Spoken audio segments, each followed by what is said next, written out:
Los Angeles, Paul Anacone, Chanda Rubin. I'm Steve Weissman. So happy to have you here with us. Best part of the day, you had Coco Gauff on Skype, so couldn't see Chanda. Chanda's like, hi, it's Chanda.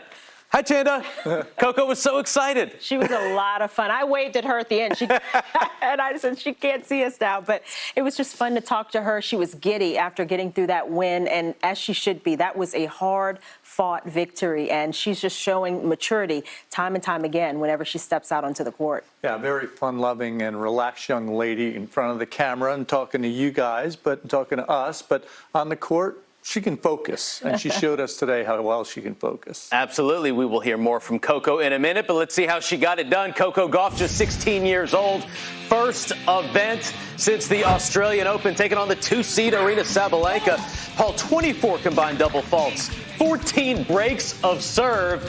But Coco Gauff, first set, she's never lost in a tiebreaker. This was a roller coaster. Coco up 5-2, had tons of chances, had a hiccup. Sabalenka then served for the first set right here, gets into the tiebreak. And Gauff was just more solid in the big moments. It's amazing to say that about a 16-year-old. She was the one that was more emotionally solid, played the big points better, got through the first set.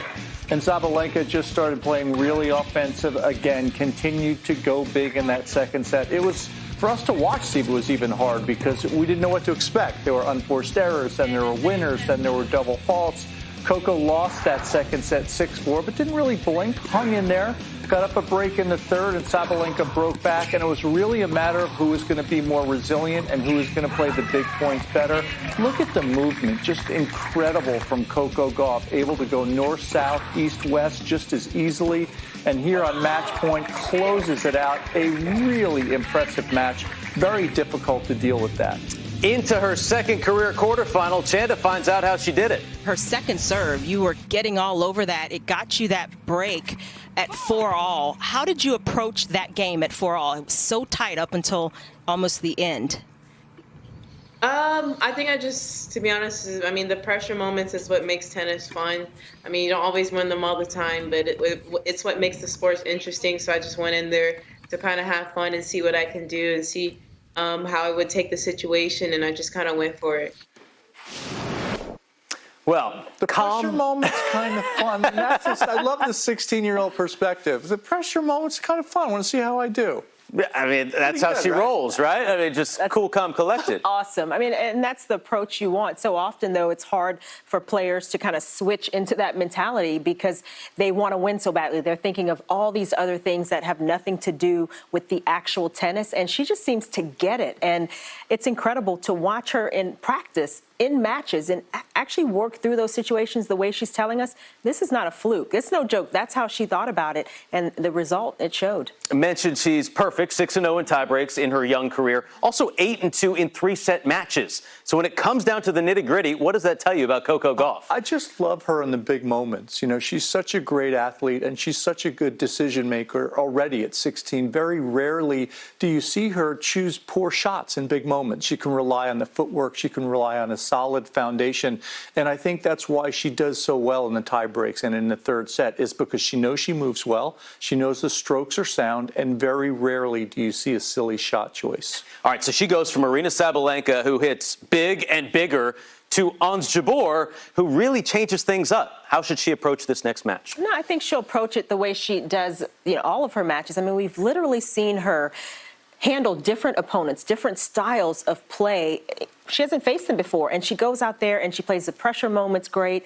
She goes for her shot. She uses her serve. That's going to be big. I think she still hasn't gotten that going yet the way she would like, but the way she approaches these different matches, she does what it takes. She competes well, and that is something, it's hard to teach that in a young player, and she has it. Yeah, she's such a naturally great competitor, and you mentioned it, Chanda, her ability to kind of adapt to different styles of play, and I think a lot of that is because she has such a solid foundation about her game. You're right about her serve. She didn't serve great today.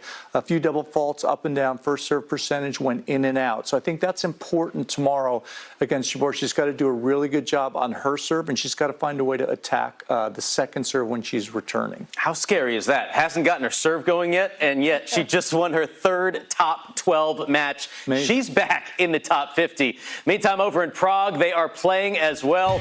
Petra Martic there taking on Christine Christina Pliskova.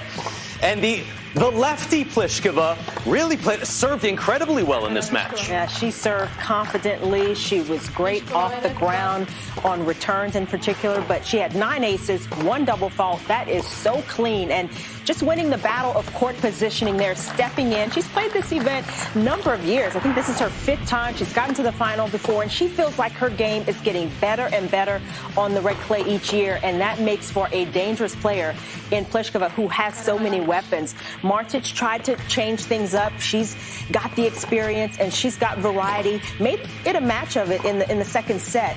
But Pliskova just kept swinging away.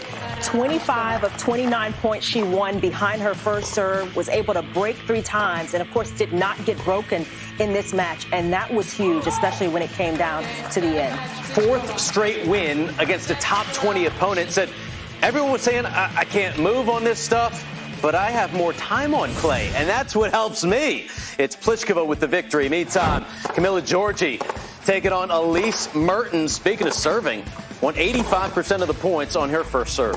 And Mertens is just so solid. She doesn't give you a whole lot. She understands the geometry of the court, what shots to play when she's in difficult position, and that's what helped her overcome Giorgi. At first set, she got it under her belt and played with even more confidence. Here, she was in a little bit of trouble on serve. Giorgi is a dangerous player, and she's playing confident tennis, but Mertens really came through. She took advantage, breaking 4 times in the match, took advantage of second serves, and has just played confident tennis. This is a good sign for Mertens.